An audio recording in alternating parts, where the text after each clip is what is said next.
आनंदा सरस्वती जी महाराज। राधे राधे महाराज जी। महाराज जी, मैं आपसे अनुभूति और साक्षात दर्शन के बारे में जानना चाहता हूँ। महाराज जी, साक्षात प्रभु के दर्शन कब होते हैं, कैसे होते हैं? ये सब साक्षात ही तो है, सब साक्षात है। केवल हमारी दृष्टि त्रिगुणमयी है, इसलिए मुझे जड़ और चैतन्य, स्त्री और पुरुष, मूर्ख और विद्वान, असाधु और साधु दिखाई दे रहा है। नहीं, सच्ची पूछो, हमारे ज्ञान नेत्र खुल जाए तो सर्वम खलमिदम ब्रह्म ने नानास्ति किंचन, एकमात्र परमात्मा के सिवा कुछ नहीं है, वही है। जड़ चेतन जग जीव जत सकल राम में जानी, बंदो सबके पद कमल सदा जोरि जुग पान। ये तभी हो सकता है।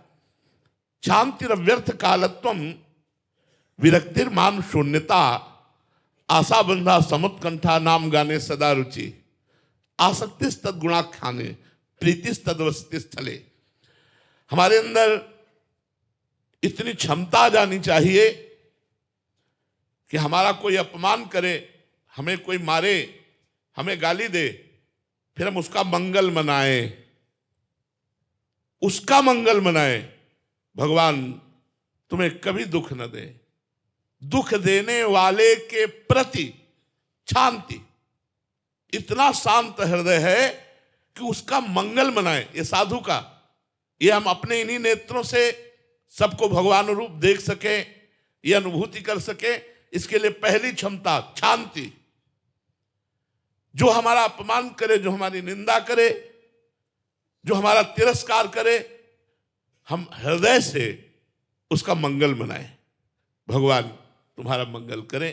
पहला, या मेरे भगवान ही मेरे साथ ये प्रतिकूल की लीला कर रहे हैं। ये दो बातों में एक बात होनी चाहिए। या तो हमारा बुरा करने वाले के प्रति मंगल भाव, भगवान तुम्हारा सर्वलोक में मंगल करे, तुम जो हमें कष्ट दे रहे हो, ये हमारे पापों का प्रायश्चित करा रहे हो, इसमें तुम निमित्त मात्र केवल हो, ये मेरे ही कर्मों का फल है, भगवान तुम्हें दंड ना दे। इससे भी ऊंची बात, स्वयं भगवान ही इस रूप में हमारे साथ प्रतिकूलता का खेल खेल रहे हैं। ये भाव, शांति। अव्यर्थ कालत्वम, एक सेकेंड भी भगवान का भजन नहीं रुकना चाहिए। त्रिभुवन की राज्य लक्ष्मी देने पर भी जो आधे पल के लिए भी भगवान का विस्मरण नहीं करता, वो भगवान का महान भक्त होता है। तो जो अनुभूति करनी है, सर्वत्र भगवत दर्शन करने हैं, तो निरंतर नाम चलना चाहिए।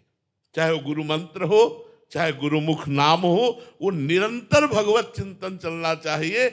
जितना अंतर पड़ेगा उतनी ही हानि है, उतनी ही विलंबता है, उतना ही विलंब हम हैं अनुभूति के लिए।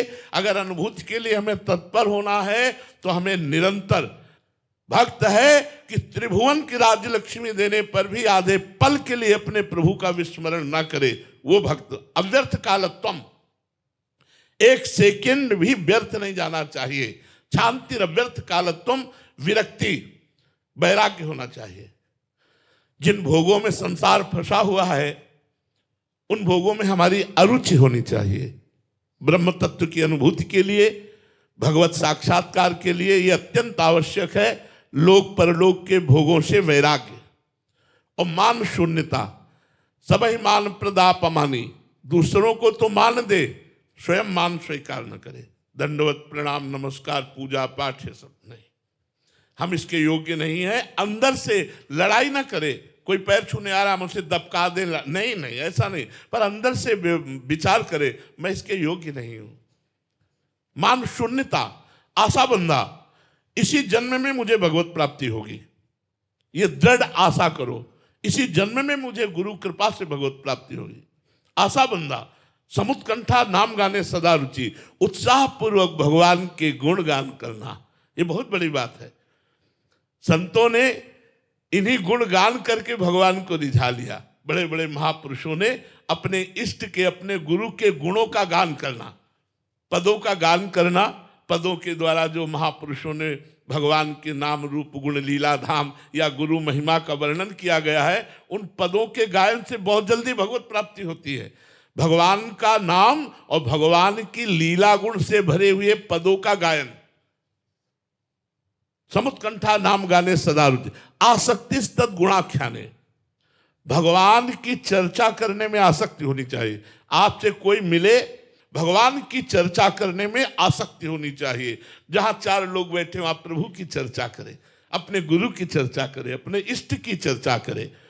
प्रीतिस्तद वसति स्थले, जहां हमारे गुरु वास करते हैं, जहां हमारे इष्ट वास करते हैं, उस स्थान पर बहुत प्रीति होनी चाहिए। जैसे हमारे इष्ट हैं प्रभु श्री प्रिया प्रीतम, तो उनकी लीला स्थली है, तो आजीवन के लिए नियम ले लिया, प्रण लेता हूं, प्राण चाहे निकल जाए, ब्रजधाम को नहीं छोड़ूंगा। आसक्ति, प्रीति इतनी कर लेनी चाहिए कि वहीं वास करना चाहिए। अगर ये लक्षण है तो निश्चित आपको भगवत प्राप्ति हो जाएगी, निश्चित आपको ब्रह्म दर्शन हो जाएगा, जो चाहोगे वो प्राप्त हो जाएगा। ये लक्षण आने चाहिए जीवन में।